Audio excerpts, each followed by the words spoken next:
Good evening, everyone, and welcome to Maynooth University and to Arts and Minds. Every year in early summer, we invite alumni back to our beautiful campus for a celebration and conversation and performance about the arts and the brilliant artists whose creations we love to celebrate and indeed interrogate. As you know so well, the study and appreciation of the arts and humanities is endemic to the culture of this university. And we feel indeed a great responsibility and pride in being able to promote and support the arts.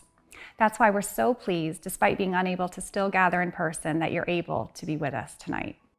I know you'll enjoy seeing our campus, on screen at least, as you hear from some of our students whose opportunities to perform this year were severely curtailed because of the pandemic. And I'm particularly thrilled to welcome back to campus Minister Catherine Martin, a 1995 graduate in music and English. Thank you, Minister, so much for being with us to share your thoughts about this important conversation about the future of arts in Ireland.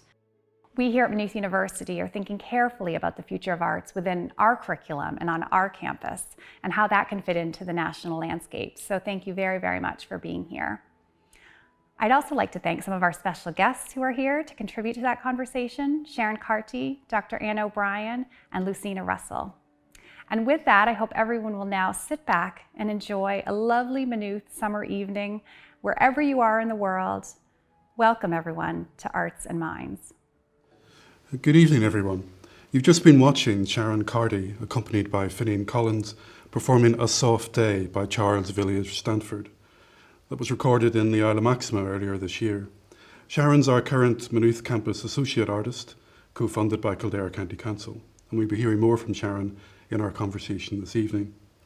For Arts and Minds, our alumni event this year, we're delighted to welcome a distinguished alumna, Catherine Martin TD, Minister for Tourism, Culture, Arts, Gaeltacht, Sport and Media and Deputy Leader of the Green Party. Minister, welcome and thank you for taking the time to talk to us. It's great to have you here. This is primarily an alumni event, and alumni events are very much a time for nostalgia and thinking back on your student days. So when you think back at your time at Maynooth, what are the things that most immediately come to mind? Can I just firstly say I'm absolutely delighted to have been invited and proud to be a Maynooth alumni, and thanks to Professor Nolan, and great to be here, a privilege in the company with yourself and Anne and Lucina and Sharon. It's an invite that I was delighted to accept because I have such fond memories of Maynooth. I think it really shaped me and to who I am today. I studied music and English in my degree, and also Irish in first year. I loved my time in Maynooth. I always felt Maynooth as a university was like a family as a university. And I suppose especially so in the music department. At my time in 1991, I remember as first years we were the largest music class ever to hit the department, and it was only under 30 of us there.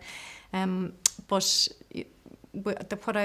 I suppose my times there was one of collaboration with music, literally working in harmony with each other to be effective as music scholars.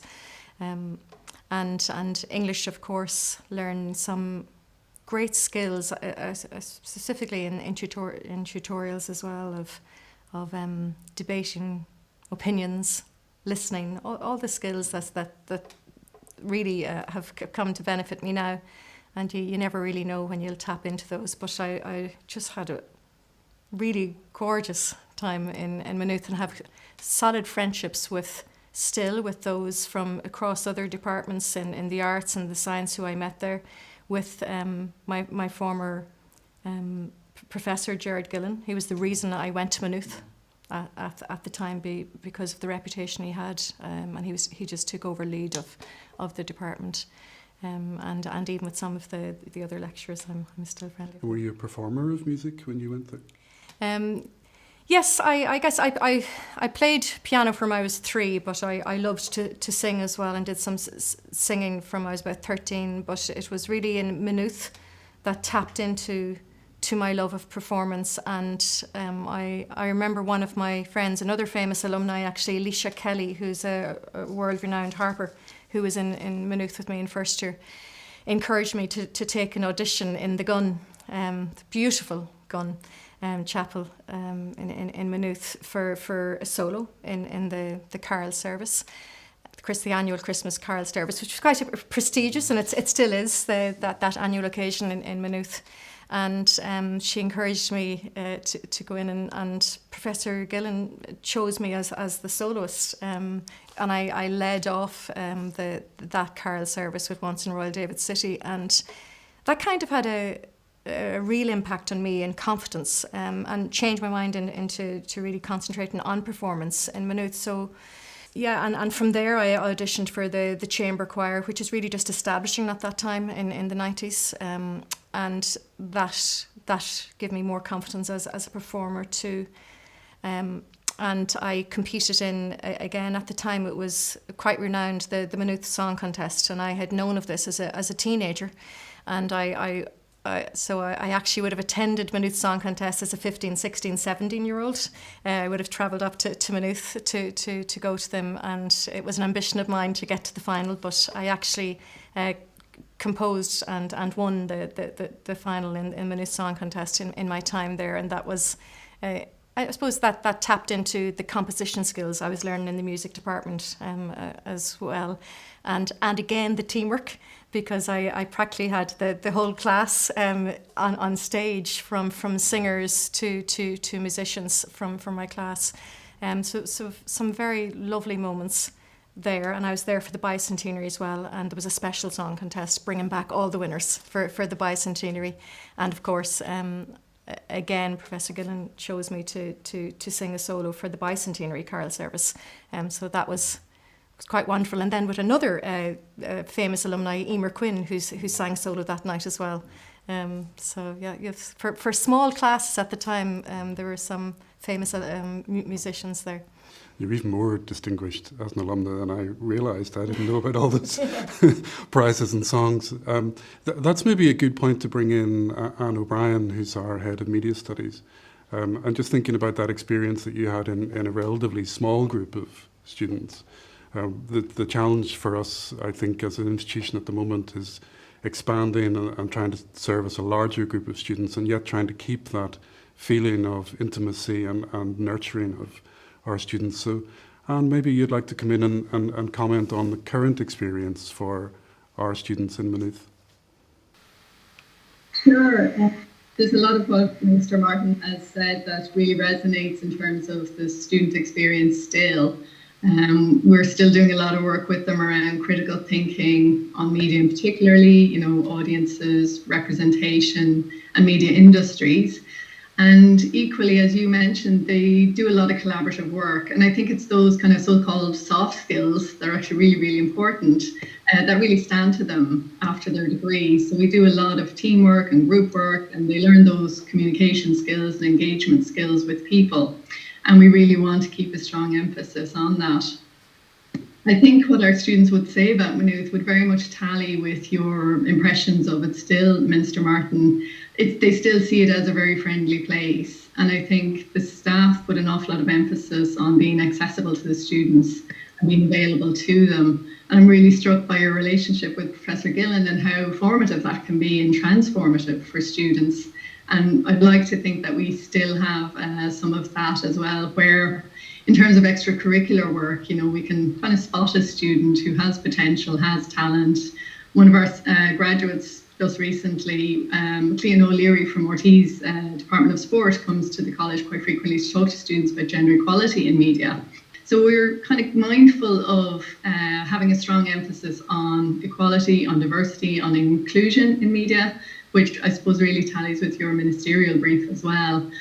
So there's a lot of what you've said around collaboration, around the key skills that we still work on with students. And it is great. It's a real luxury to be able to work with them in those small group settings. But as Colin said, we kind of hope as the whole enterprise expands that we're able to keep that sort of spirit at the core of what we do with the students in media studies. So we're very interested in the Department of Media Studies, Minister, in questions of equality and diversity and inclusion in media industries. And I'm sure that's something else that's quite close to your heart in your department as well.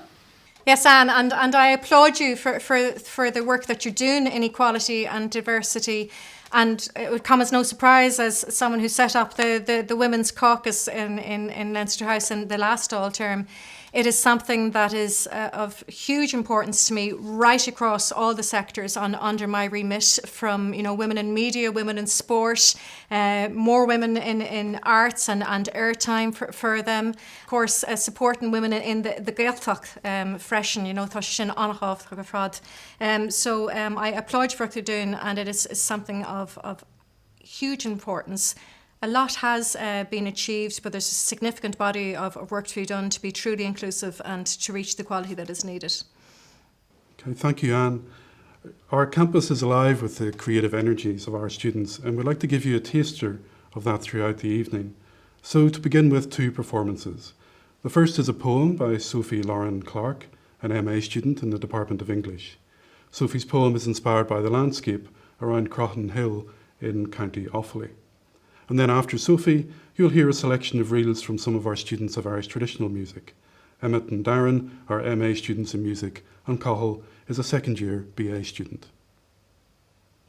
The View, an ode to Croghan Hill. I shall die happy knowing you are the last thing I see.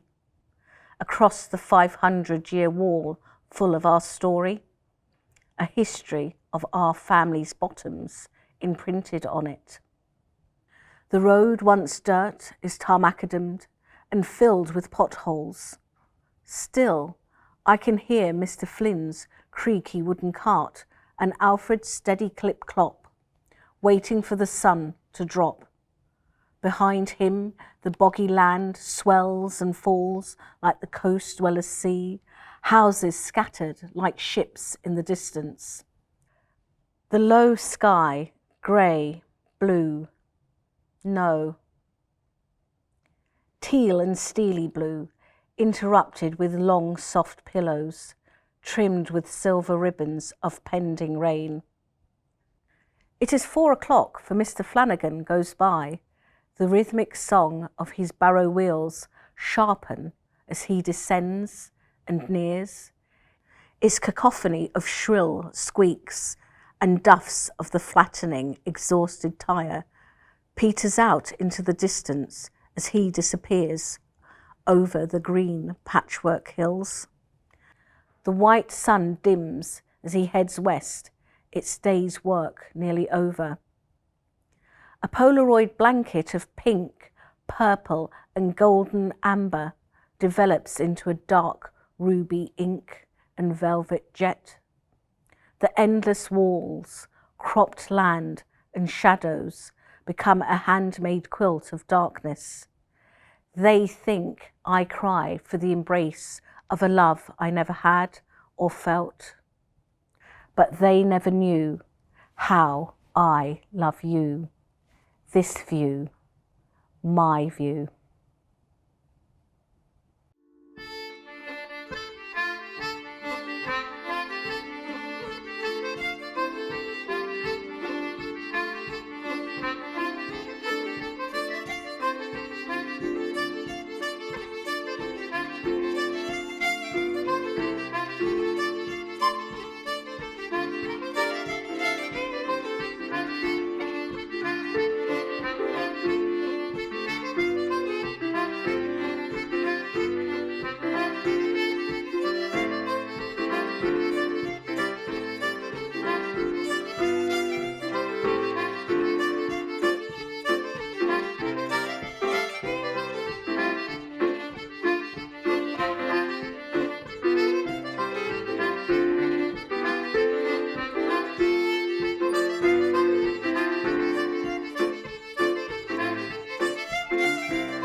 Wonderful performances there from Sophie Lauren Clark and from Emmett, Darren and Cahill, filmed in the beautiful surroundings of the Russell Library.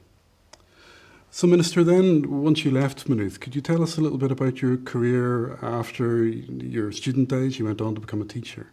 Yes, after my degree, I did my HDip in Maynooth as well, and following that, I taught in Monaghan for about a year and a half. I ended up then going to California, a true arts person. I needed to do a little bit of travelling first, and over there I taught music in primary school.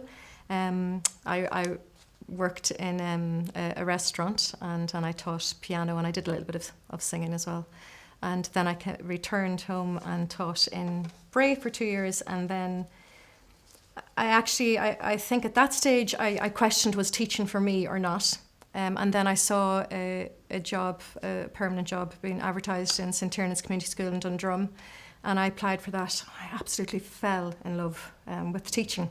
And so it took a few years for me, and I think it was because it was a Desh school, and I found a way of bringing my love for music into to those who maybe didn't have the advantages of having the money to have lessons, but had a natural raw talent. So it was really exciting for me to tap into that raw talent and help them fall in love with music. And I hoped I created that environment to everything that I had learned maybe in Maynooth from that mentorship that Professor Gillen or Patrick Devine or Martin O'Leary had given me in Maynooth, that I was trying to pass that on then to these students. And also it was funny, some of the choral service books that I'd used in Maynooth, I used that to form a choir in St. Tiernan's, which is still, it's thriving to this day under a new teacher too. But it was those wonderful harmonies from the choral service in Maynooth that suddenly my students in St. Tiernan's were singing, and I just love that. And then the debating and the love for literature and the connection between English and music and Irish. And I taught actually Celtic studies. I brought it in as a module for my transition year, and tapped into Celtic studies to Irish instruments. And I guess it's only now as I'm talking to you I'm realising how I was connecting everything that is actually in my brief now. So I took my love of Irish, English and music, everything I'd learned in Maynooth, and integrated it in modules in transition year, and loved that time. And I guess then, with the birth of our first son, Turlough, 14 years ago, something just changed. And I guess I always had an interest in current affairs, and my husband too. And I remember first day discussing whatever was in the papers, and I know growing up we watched Today Tonight from I was this height. But when Turlough was born, something just changed. As a parent, I started very protective, wanted to know what I could do for his future. That created bigger questions as well. And that led me into the world of politics, and it might have been a bit mad, but I think it was 5 or 6 days later, myself and Francis joined the Green Party. And then that curiosity, again, I think curiosity, empathy are skills you pick up in an arts degree. I got more and more involved in the party. And when they lost all their seats in 2011, decided to go for deputy leader. Was telling all the members we need to win seats. And the local elections in 2014 is where we must come back. If I'm telling the members to do that, then of course I need to do it as well. So I ran for election and got elected. And then it was the 2016 general. It was a tough election, a 3-seater. A lot of people saw me as not having a chance, but I was absolutely determined and did a few years of a canvass of the constituency, and because I knew it was important to return Green voices to our national parliament for me personally, and won that seat, and then from there I actually remember the skills of performance that I learned in my degree in Maynooth on my very first speech in the Dáil.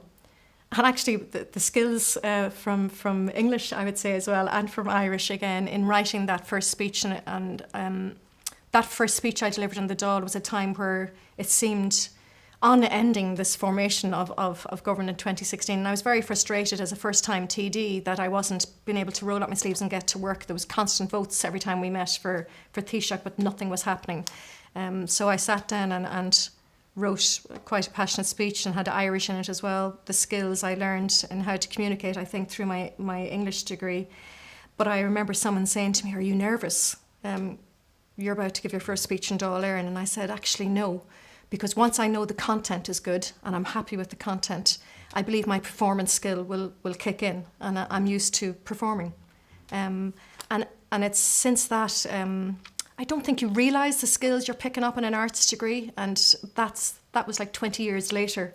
The skills of performance, the skills of analysing a situation and communicating, and listening came into that first speech in the Dáil, and from that as well, I think it was a huge benefit. So from the world of music, English and Irish in 1991 to 2016, standing up for my first speech, there was a connection that I never imagined, because in 91 to 95 Maynooth, politics was not something I ever envisioned. And I think those who went to college with me would have got quite a shock to see me in 2016 becoming a TD.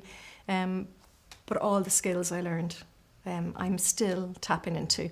I often joke still to this day with a mic, I'd be more comfortable singing than speaking. But yeah, it's incredible, and I'd emphasise that people to explore that arts degree, because for me, the reason I did an arts degree, I wasn't ready at 18 to choose a profession. I knew that in myself.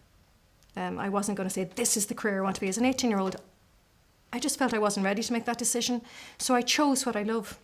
And where and that was music, English and Irish. I chose and I followed what I loved, and I think it served me well. And I think that's really where an arts degree, it gives you a solid foundation, and who knows where it'll take you, and who knows whenever you'll tap into those skills. Yeah, absolutely. And that one, I think that's the founding belief of our approach to teaching the arts in Maynooth, is that it can lead people directly into the place that they want to go, or where they're meant to go, but it can also be a slow burn for people as well, and there are things that you learn and take with you, and they stay with you. It's quite a responsibility you have now, in a way, looking after the ministerial brief that you have, which covers the arts and culture, and is in a sense interdisciplinary in exactly the way we like to think of the arts too. So it's a circular journey in some ways, and when I look at it from our point of view, that you studied a variety of arts in Maynooth, and now you have responsibility for the Gaeltacht and the arts and culture. Do you look back at that multidisciplinary approach to the arts as something that was helpful then, now as minister with the responsibility for these areas, that having some kind of sense of the importance of each of them separately and together is useful to you? Absolutely. As you say, it's known their importance individually, but then the connection. And I've said that from day one when I was asked this, the question. It still comes up. It's such a broad department, but they all intersect, but they're all equally important.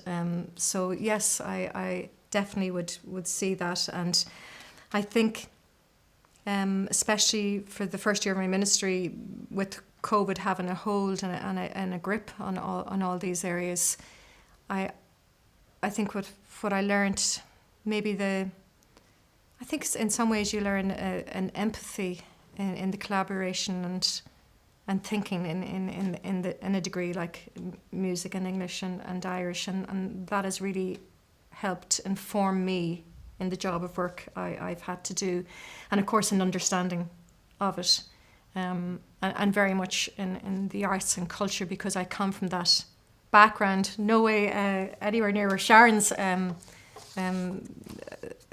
where she stands as an international performer, but I have an understanding of it, and I have friends who are involved in the industry, and I just feel, I genuinely feel for them.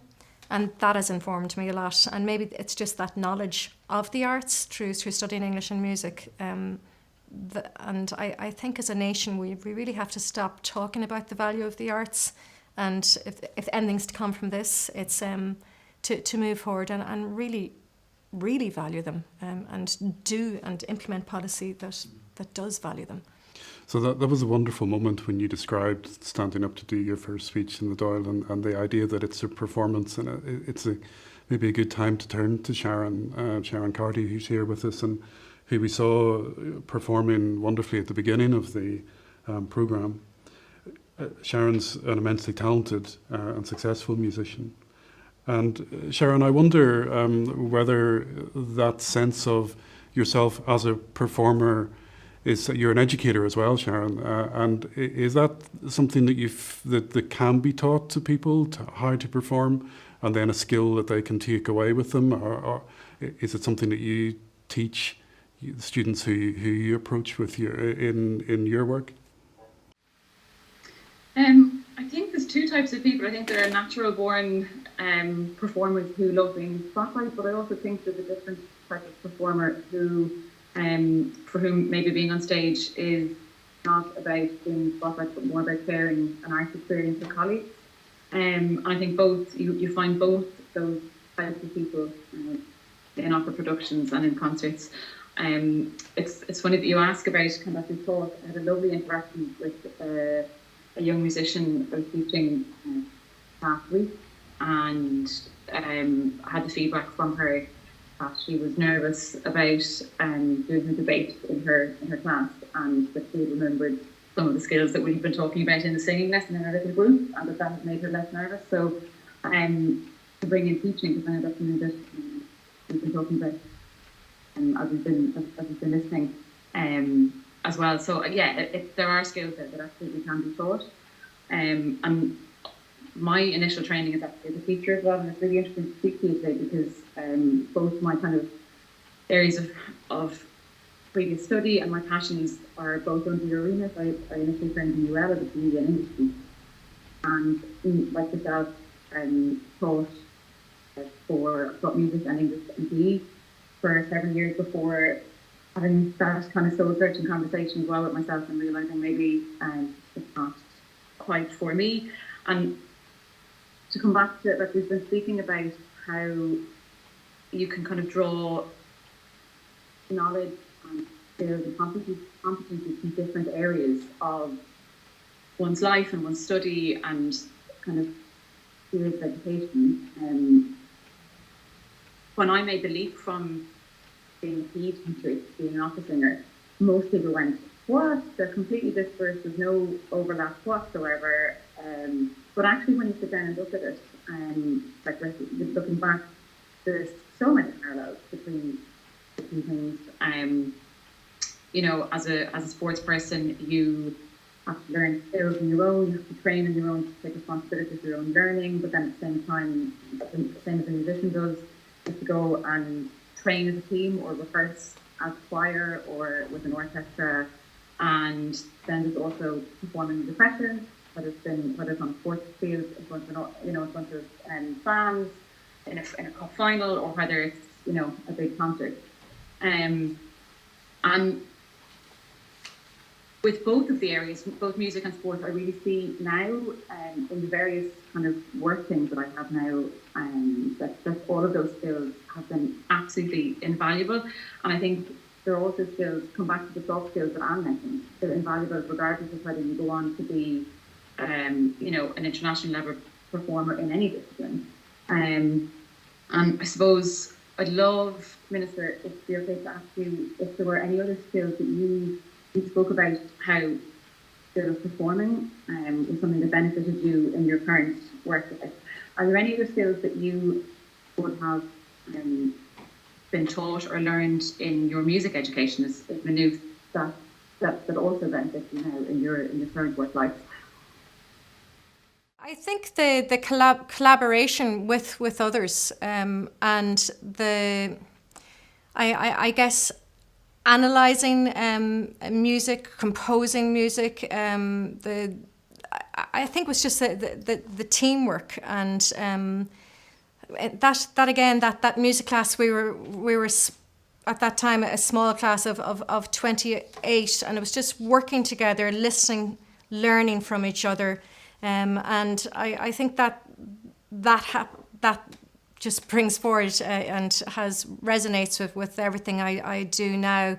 And I think listening to the strengths of others, like be it some are into jazz in my class, some were trad performers, some were very into the classical, some were went on to be working in theatre, and it was all the different skills and learning to blend them and work together and value them, and I think that collaboration.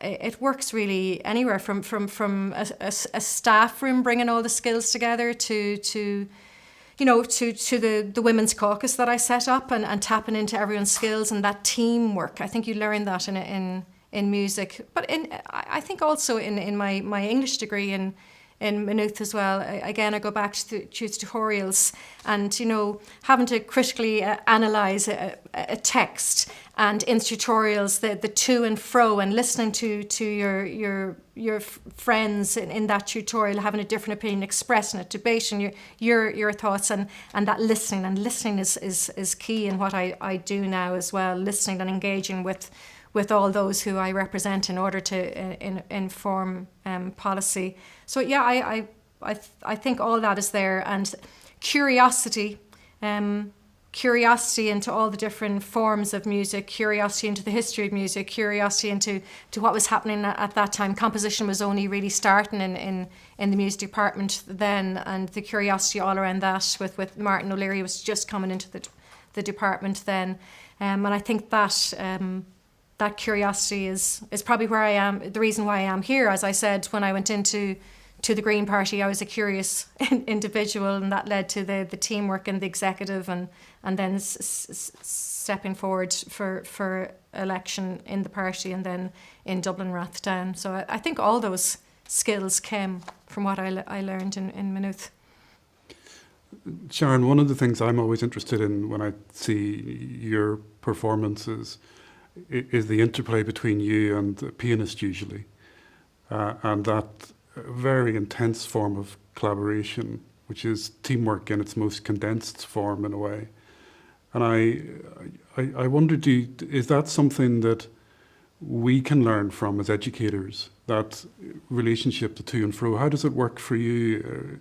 I know it's a big question and it takes a long time, but if you were to summarise that relationship of collaboration between yourself and an accompanist, how would you describe it? Trust is the central key component of it. Song recitals are very unique in the music world, in that there's only two people. If you're on an opera stage, there's 6 weeks of rehearsal have gone into it. I think of an opera performance more being like an escalator that you step on, and there's a kind of a machinery that's existing, and it will go on even if you don't open your mouth and sing. The orchestra will continue playing. Whereas when you have the two people, it's the interaction between those two people is what creates the music. And it's an equal. There's equality is a really important part of it as well. That the pianist, their role is not only of support, but it's of equal partnership with the piano part. That's a really important thing about our song. Their role is as important in setting the musical scene and picture as is the singer, which I really like. It's very egalitarian and very you really feel that it's a fair partnership. So it takes a lot of work and a lot of time, and it's not something. I think the working relationship I have with Finian is fantastic. We know each other very well. We trust each other. We're good friends, and we spend a lot of time making decisions so that we both are happy with the outcome, and that it's very much a united kind of team. Just listening to Sharon there, it reminds me as well, maybe some of the skills again, it just happens naturally, but you can't perform like that and without discipline and commitment and organisation.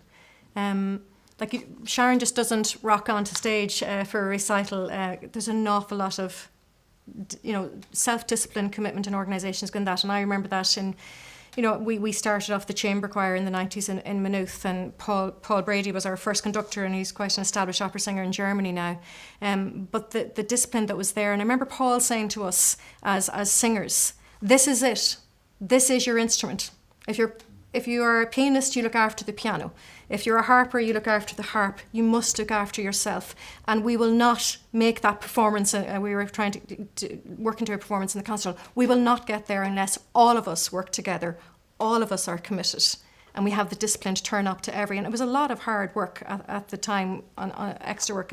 But they're the skills, I suppose, as well, in when Sharon asked that question, firstly for me, that I overlooked. Sometimes you take a lot of them for granted, but and listening to Sharon, I was like, that's what you learn in that teamwork. Thank you, Minister. Now we have 3 more performances for you from our students, highlighting exactly the kind of creativity, teamwork and hard work that we've just been talking about.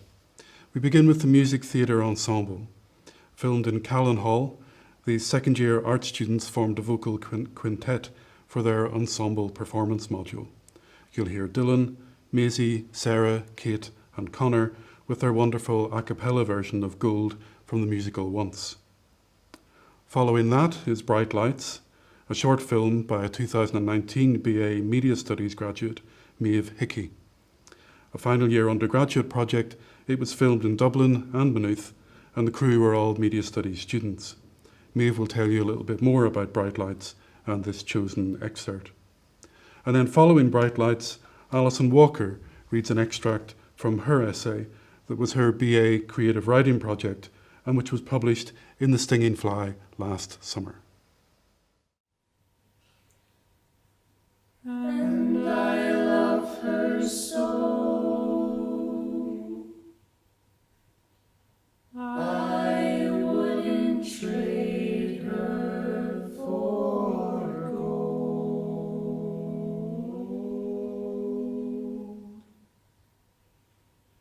I'm walking on moonbeams. I was born with a silver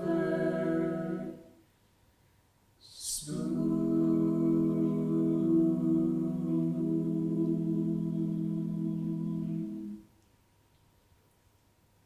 and I'm gonna be me.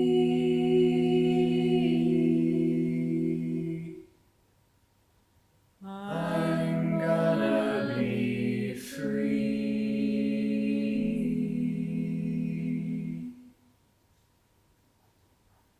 I'm walking on moonbeams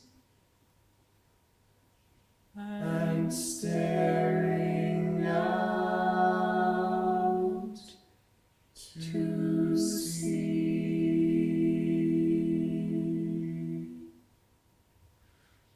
And if a door be closed, that a row of homes start building,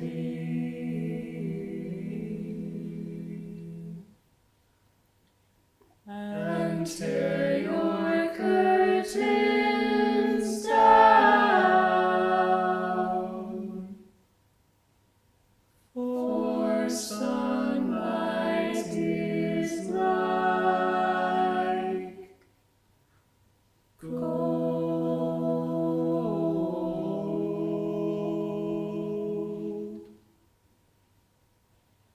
And you better be you, and do what you can do.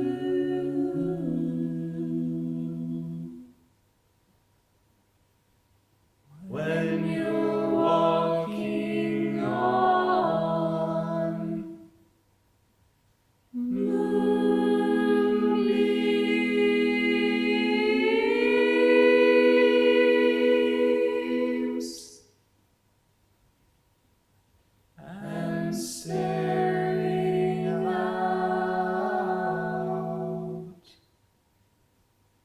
to see.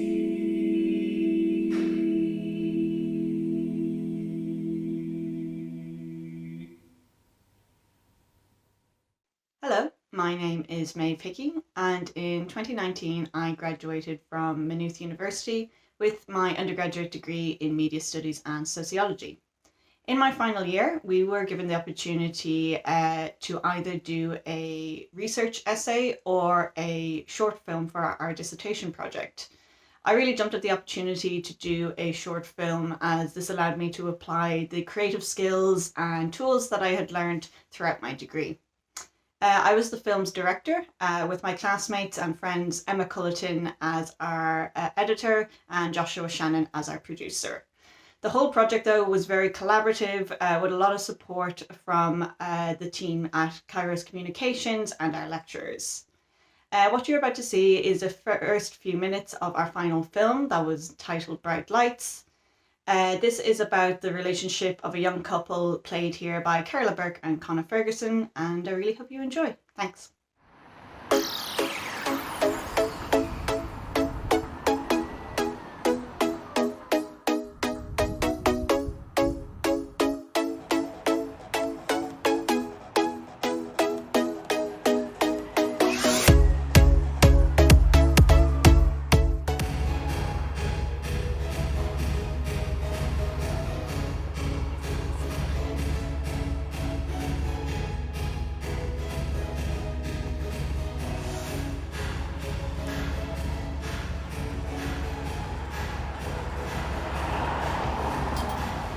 Hey, you're Cara's friend, right?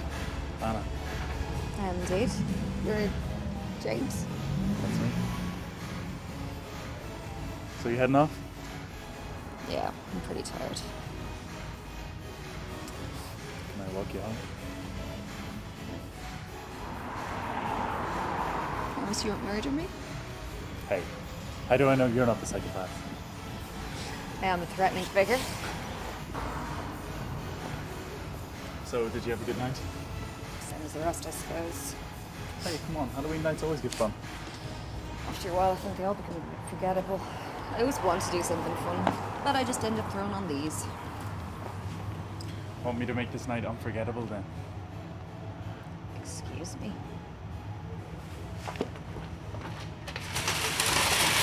Your carriage awaits.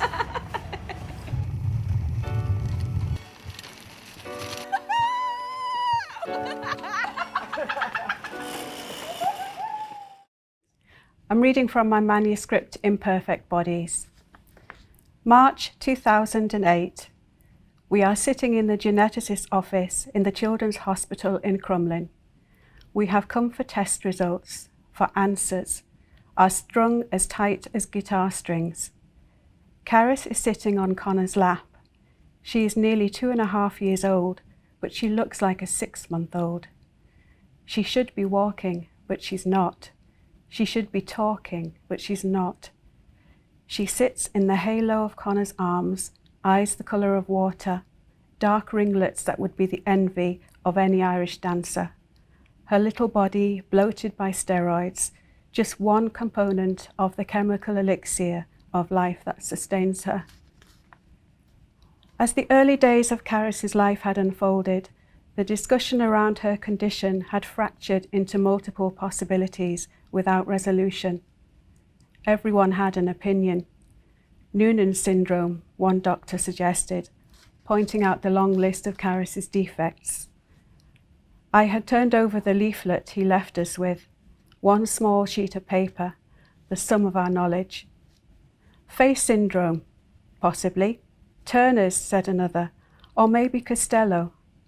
But all that has long since been driven from our minds as we struggle just to cope with Caris's ever-expanding repertoire of abnormalities and development delays. It doesn't change anything, the geneticist warns, passing me the report which lies on his desk. It's just a label, just words. The paper flutters in my shaking hand, a poorly photocopied document from the Children's University Hospital in Manchester, England. He is talking, but his voice recedes as I scan the page, my eyes fastening on these words halfway down in bold. This result confirms a diagnosis of CFC syndrome in Caris Walker. The print blurs as my eyes fill. I fluctuate rapidly between elation and despair, back and forth, back and forth. I am sucking in air as if I have just run a marathon. We have a diagnosis, but what does it mean? I have no idea. I blink, and a series of numbers and letters swim into view. A heterozygous mutation, C.1406. Capital A, open brackets, P. Capital G, LY469, capital G, LU, close brackets, in exon 11 of the BRAF gene. This is the cause of Caris's condition. My mind stumbles over this unfamiliar equation which sums up my daughter's body. This is who she is, flesh and blood reduced to maths, a series of unintelligible numbers and letters, stark in black and white, a formula that explains what, but not why or how, set out in precise, minute detail that can't be argued with. It is official, it is final, it is definite. CFC, cardiofaciocutaneous syndrome.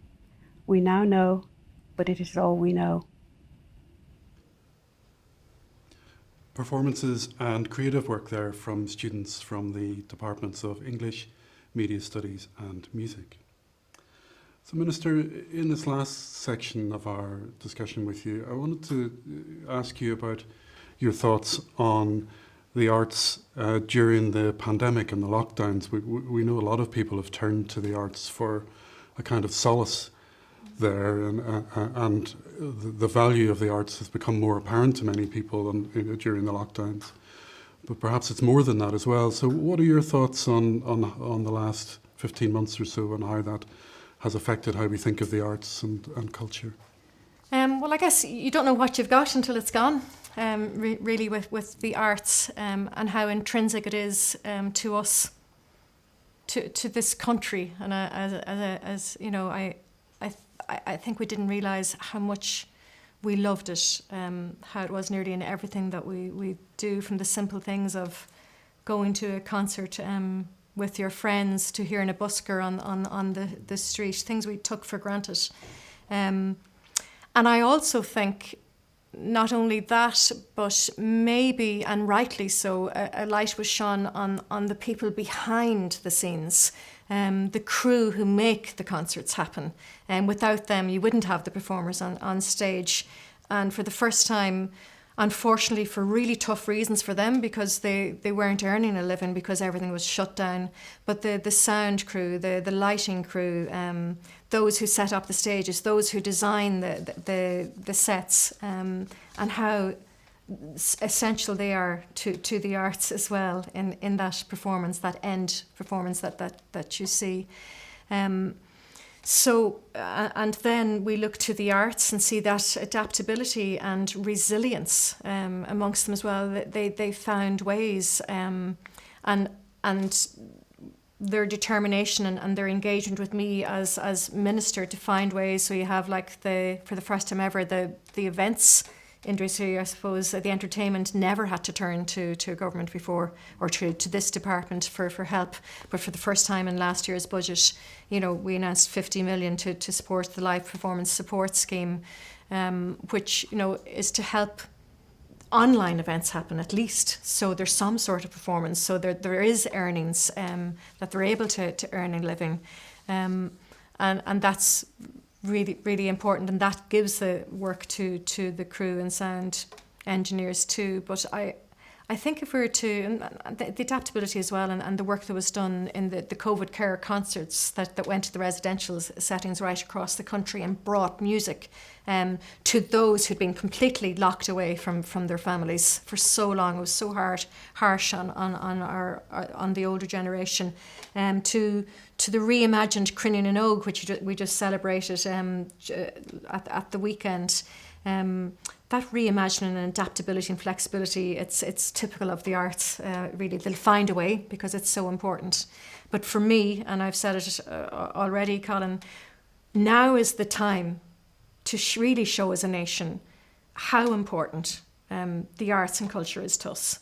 So the lesson to be learned is, for me, for us as a nation, not just to help them survive, and hopefully we're at the tail end of this pandemic, but to place that value on them post-pandemic. So that Arts and Culture Recovery Task Force that I put together, and they launched a report and recommendations in last November. The number one recommendation there was a basic income pilot for artists, like you see in France since the 1930s. Because to be an artist, it's the stop start nature. Sometimes you have work, sometimes you don't, and not earning and not having money impedes creativity. So we as a nation, if we value it, should take away any impediments, and that's what I want to do.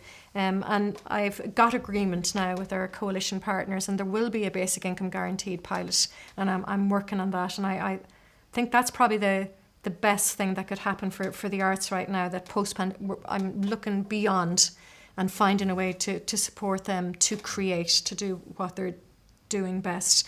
But gosh, we have missed it. I did a pilot program in the concert hall in December with the chamber orchestra just before the awful wave we had after Christmas. But it caught me unawares. As I was walking into the concert hall, I was thinking, wow, this is amazing, I haven't heard music in so long. But I burst out crying, just hearing the first notes, and I still get emotional about it because how much I miss it, and I think we all miss it. But then I think it's that empathy again.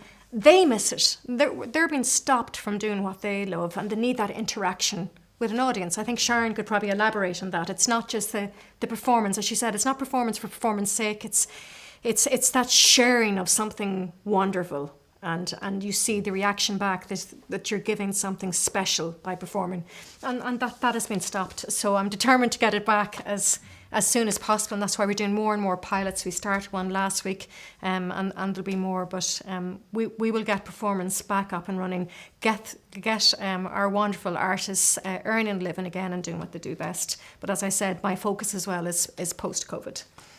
Well, I think anyone involved in the arts will cheer you on with the basic income idea as well, and be behind you on that. I wonder, this might be a good chance to bring in Lucina Russell. Lucina is the Kildare County Council Arts Officer, and she works very closely with us in Maynooth in the university, piloting and funding various projects. Lucina, has your experience of the pandemic been similar? And I suppose particularly I wonder about looking forwards in your kind of role as to how you might be able to nurture and forward the arts once we start to move out of the pandemic. Well, thanks, Colin. I suppose the pandemic is another challenge for artists, and I suppose, Minister, I think we have a similar, I started out as a teacher, and I think we graduated in the same year, but just watching what's happened over a 20-year career, and I suppose just two things that refresh me and keep me going in my job. One is collaborations, such as Colin has alluded to. So Kildare County Council have had residencies with the Geography Department, the English Department, English. So we're pretty shameless. We'll partner with anybody for the purposes of benefiting the arts for the artists and for communities. And I suppose we'll always look, sometimes it might seem like unlikely partnerships, but that I suppose the pandemic was another challenge. And Minister, you mentioned Crenew, Nanogue, and I, like yourself, I was busy over the weekend supporting artists to deliver programmes. And I suppose the Crenew, the focus is children and young people having an arts and cultural experience. But what I was most energised was by the way the artists who made the work, who for the second year had to perform work either online or in socially distanced spaces. And just to see what they came up with was extraordinary. And also this weekend, the Arts Council Minister, the Brightening Air Scheme, I attended two site-specific performances this weekend. One was the Ballad of a Daycare Centre with some stories from Nace Daycare with artist John Conway, and the other was in the Brawn Factory in Carlow, Woman in the Machine, and that was at Visual and Carlow Arts Festival. And it was so energising to go to both of them. I got to dance all by myself in these performances. And what struck me, both of them used visual reality technologies. And I thought this is another example of artists, again, responding and shaping and, doing work in very unlikely places. And it's typical. So I think the pandemic was a huge challenge to artists. And Minister, I was delighted to hear you mention the basic income scheme. That was on my list of questions, so you bet me to it. And it'll be really interesting to see what comes out of that.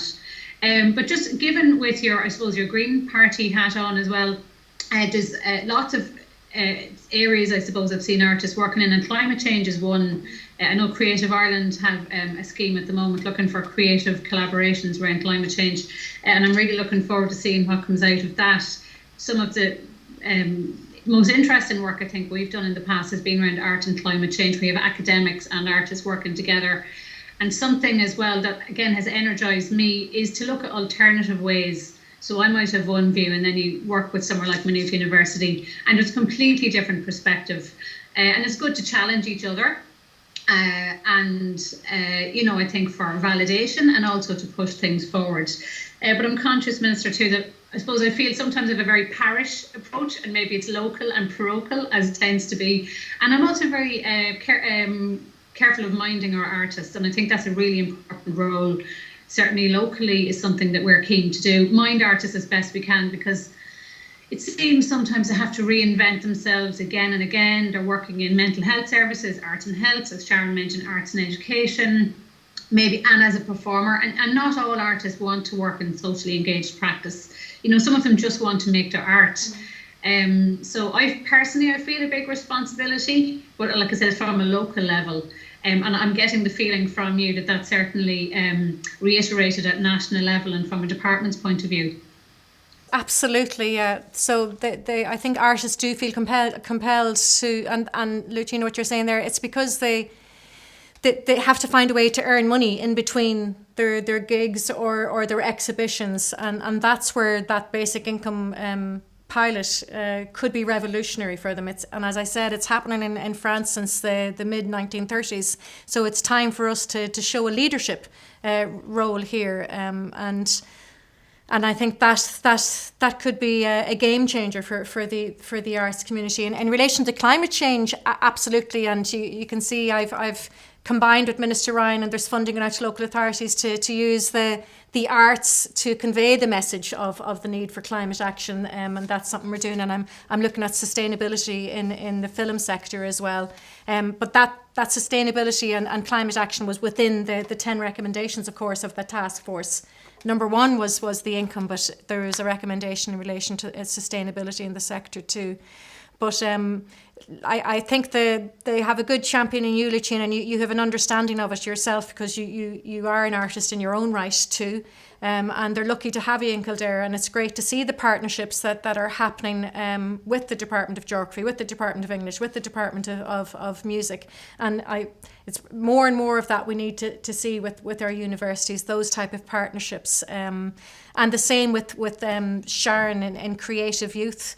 I think there really needs to be a push and an emphasis on that value of creativity and arts.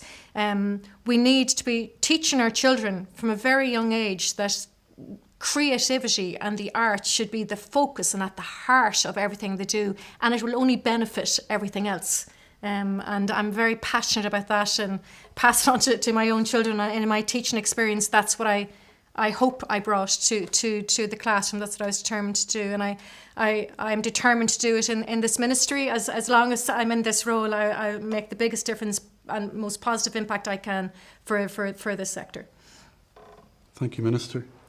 It's been lovely to hear your reflections on your time at Maynooth, and really inspiring to talk to you today and hear your thoughts on the importance of the arts for now, for the future, and for students. At Maynooth University, we're committed to enabling the inherent creativity of our students. Creativity, critical thinking, innovation, intelligence, sustainability, they all go hand in hand. We've seen this evening how powerful those creative forces can be and how they've sustained us through the past difficult year.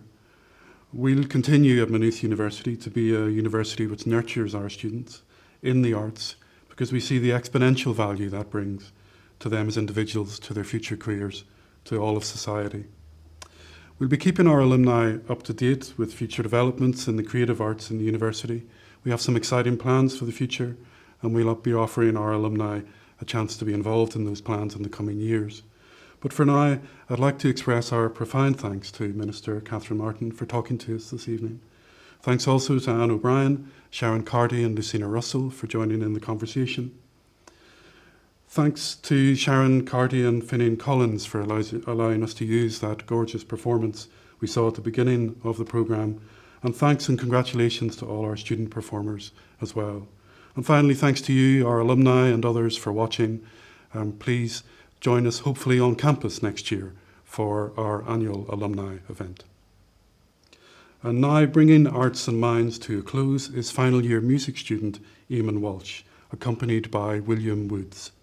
Recorded in Logic House, the home of Maynooth's music department, Eamon sings La Donna e Mobile from Verdi's Rigoletto.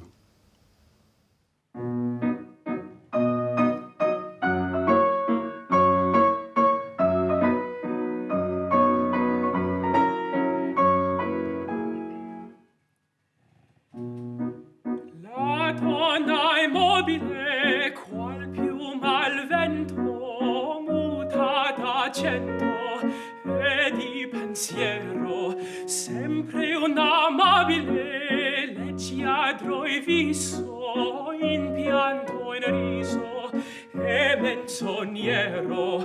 La donna è mobile, qual piuma al vento, muta d'argento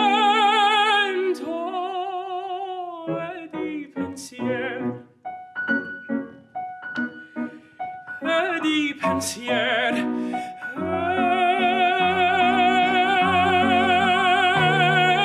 e di pensiero.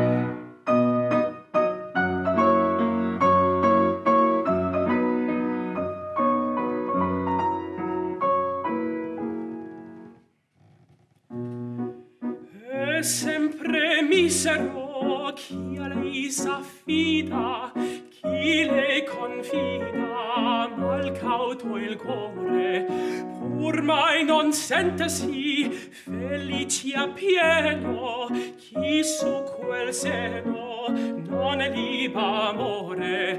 La donna è mobil, qual piuma al vento, muto d'argento e di pensiero, e di pensiero.